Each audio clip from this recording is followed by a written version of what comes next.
आज का वीडियो शुरू करने से पहले मैं आपको एक इमेजिनेशन करने को कहता हूं।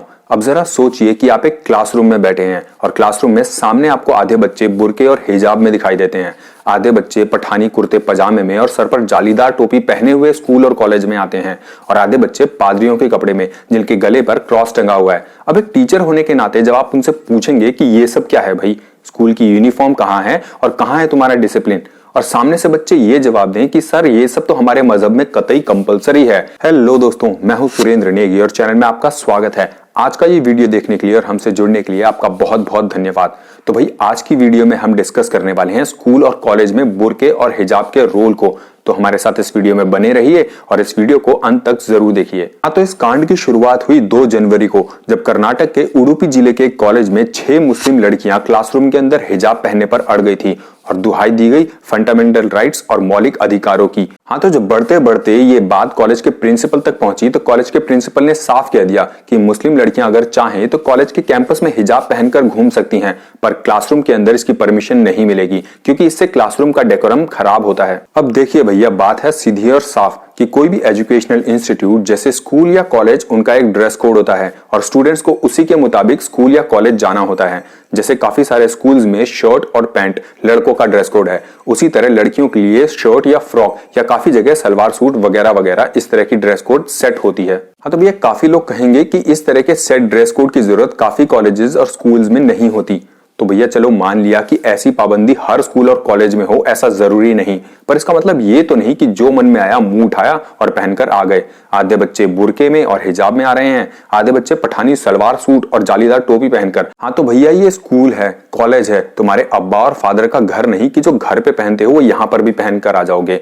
और एक बात बताओ बे, जब कॉलेज और स्कूल में एडमिशन लिए थे तब पता नहीं था कि यहाँ पर एक सेट ड्रेस कोड है और तुमको वही यूनिफॉर्म पहनकर कॉलेज आना होता है? या कल ही किसी मदरसे से मजहबी तालीम लेकर आए हो और अब स्कूल का साफ माहौल हजम नहीं हो रहा है और यहाँ पर भी अधिकार मांगने के नाम पर गंद जो मचानी है। खैर, उडुपी के इस कॉलेज में बुर्के के नाम पर जो एक्शन हुआ, हिंदू स्टूडेंट्स की तरफ से उस पर जबरदस्त रिएक्शन देखने को मिला और अगले ही दिन 100 से ज्यादा स्टूडेंट्स भगवा स्कार्फ पहनकर उसी कॉलेज में पहुंच गए। उन स्टूडेंट्स का कहना है कि अब भी ऐसे बहुत सारे स्टूडेंट्स हैं जो बुर्का और हिजाब पहनकर क्लास में आ जाते हैं, तो जब तक कॉलेज बुर्के और हिजाब पर परमानेंट बैन नहीं लगाता तब तक हिंदू स्टूडेंट्स भी भगवा स्कार्फ पहनकर ही कॉलेज आएंगे।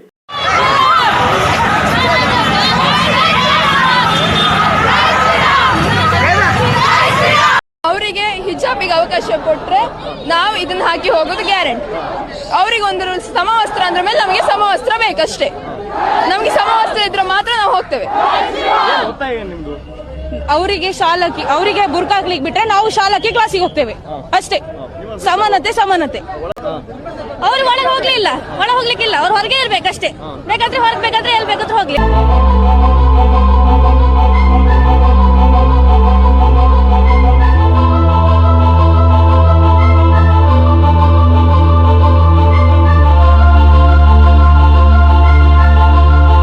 हिंदू स्टूडेंट्स की तरफ से ऐसे दमदार रिएक्शन मिलने पर लिब्रांडू और मुस्लिम छात्रों के स्थान विशेष में तीव्र जलन होने लगी। लिब्रांडू ट्वीट करने लगे और मुस्लिम छात्रों के अब्बू अम्मी कॉलेज में तमाशा। अब जरा एक नजर इस ट्वीट पर देखिए। ट्वीट करने वाले लिब्रांडू का नाम देखकर आप समझ ही गए होंगे कि इसकी सोच और मानसिकता का स्तर कितना है। अब यहाँ पर मुस्लिम गर्ल स्टूडेंट्स के बजाय सिर्फ गर्ल स्टूडेंट्स लिखा गया है ताकि इनको फेमिनिस्ट का एक्स्ट्रा सपोर्ट मिल सके। दूसरी तरफ हिंदू बॉयज, मतलब हिंदू स्टूडेंट्स भी नहीं, सीधे बॉयज, और उस पर भी हिंदू शब्द को हाईलाइट किया गया है। ऐसे लोग इसी तरह से फेक नैरेटिव फैलाते हैं और हैरानी की बात यह है कि सपोर्ट भी इन जैसों को ही मिलता है, हम जैसों को नहीं। सारे तमाशे के बीच में एक मुस्लिम स्टूडेंट ने कर्नाटक हाई कोर्ट का दरवाजा ये कहकर खटखटाया है कि कॉलेज मेरे और दूसरे मुस्लिम स्टूडेंट्स के साथ नाइंसाफी करता है और हमें हिजाब और बुर्के में क्लासरूम आने से मना करता है।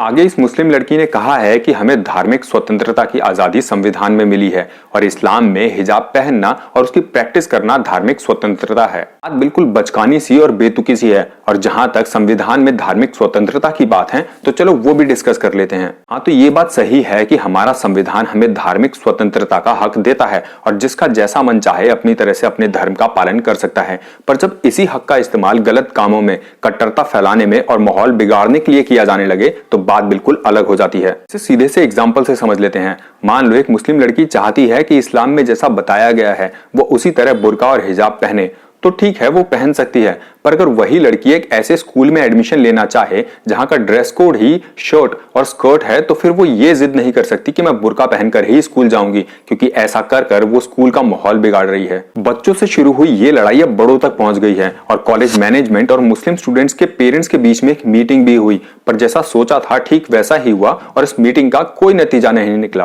क्योंकि अब्बा नहीं मानेंगे। मतलब मुस्लिम पेरेंट्स इसी बात को लेकर अड़े रहे कि हमारी लड़कियां तो हिजाब पहनेंगी ही पहनेंगी, क्योंकि उनके अनुसार इस्लाम में हिजाब एकदम कंपलसरी जो है। अब जाहिर सी बात है कि अपने बच्चों का ऐसे स्कूल और कॉलेज में एडमिशन कराते वक्त उस स्कूल की रूल्स एंड रेगुलेशन की बुक पढ़कर ज्ञान लेने से तो अच्छा है कि बाद में हंगामा ही कर दो, क्योंकि बचपन से वही जो सीखा है।